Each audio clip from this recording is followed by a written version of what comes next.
Namaskara Vikshakre, Pranam Satyo, and hello fellow sapiens. You're watching Mo Traveler Akshay from this side of the video.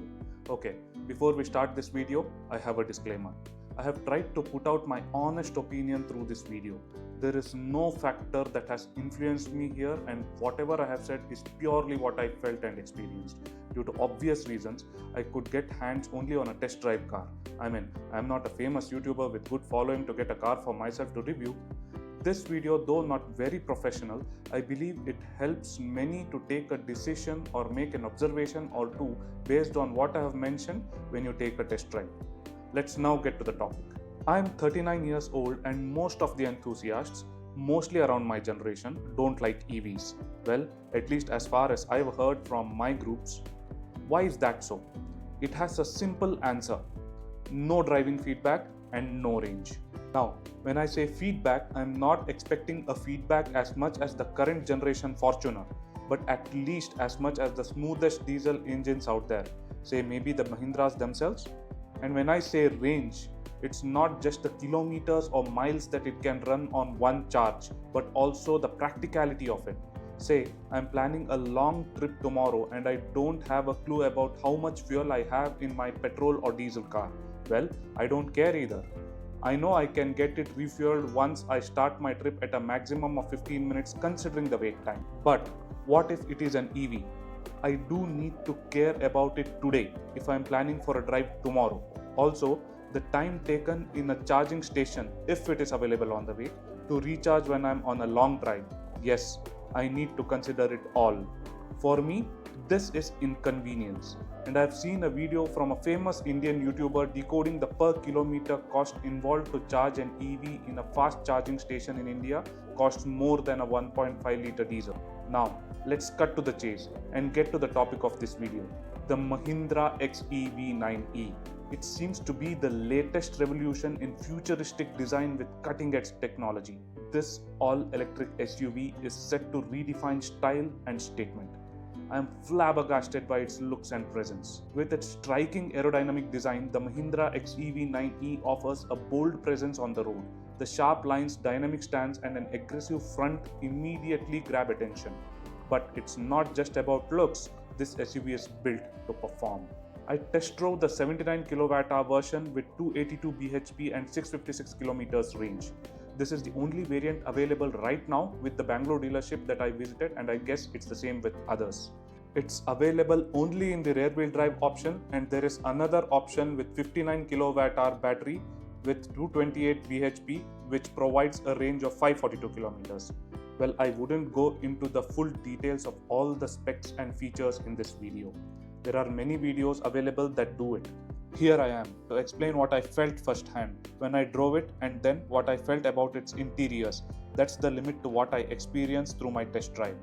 Now, I believe the 79 kWh battery will provide an average range of 500 km realistically, and with the power that it packs, 0 to 100 km/h is claimed to take a bit less than 7 seconds.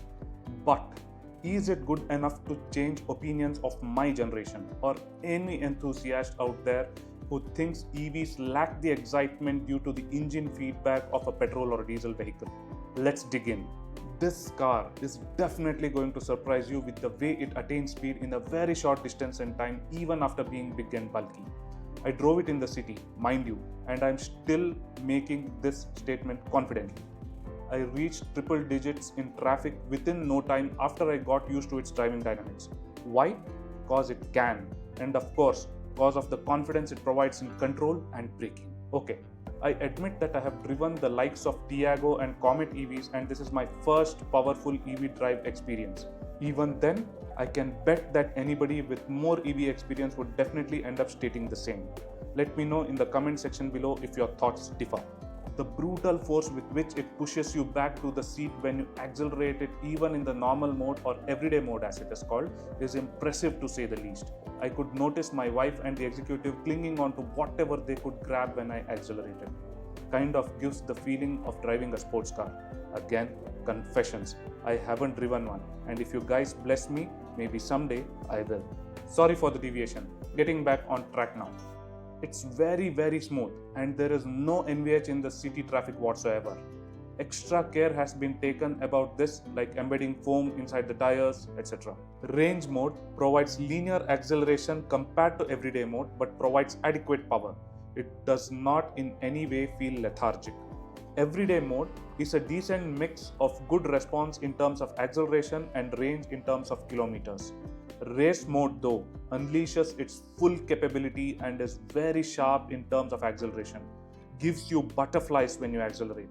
I felt the steering getting a bit heavy in this mode, but I'm not sure if it's due to the race mode or the ADAS intruding repeatedly to vibrate the steering, especially when I switched on the indicators to change lanes in the city streets. Got to try the single pedal mode with regenerative braking, and it works well for cities bumper to bumper traffic. As an internal combustion engine enthusiast, I did feel the lack of feedback in terms of engine sound, steering, and the bit on the braking. It's too smooth and electronic to my liking. This is where we as enthusiasts get disconnected with the EVs. The handling is superb and the rear seat comfort is very good as per my wife's feedback. My height is 5'11" and I personally feel that the thigh support might be a bit of an issue on long drives.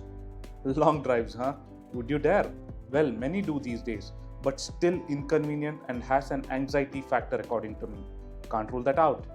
The light colored interiors feel luxurious. The buttons and 3-screen layout on the dash are premium in touch and feel. More so compared to the halo effects in the BE6 cockpit or BE6, that is how it is called now, as you might know due to legalities. I agree that the design has been taken a notch up, or say 3 notches up in the BE6, but the usage of dark materials and leatherette and fabric combination for the seats didn't seem as premium as I assumed it to be looking at the launch videos. But of course, it's totally different there. I remember seeing this unconventional approach in the BYD Atto. Okay, back to XEV now. A 16-speaker Harman Kardon setup with 1400 watt output is another aspect that I got to experience through my test drive. It was fantastic. Again, a disclaimer, I'm not an audiophile, and as a common man enjoying music perspective, it was great. So that ends my test drive experience. As I've already mentioned, I've tried to stay true with my opinions and experience. So, the verdict from an ICE enthusiast's point of view. The adrenaline rush when you hit the gas is great, but that's it. You get similar kind of comfort in lesser priced combustion cars today, and an EV never matches the feeling of an engine's roar. Hope you loved it. If so, please like, share, and most importantly, subscribe. And as I usually say, pour down your emotions in the comment section below. Thank you.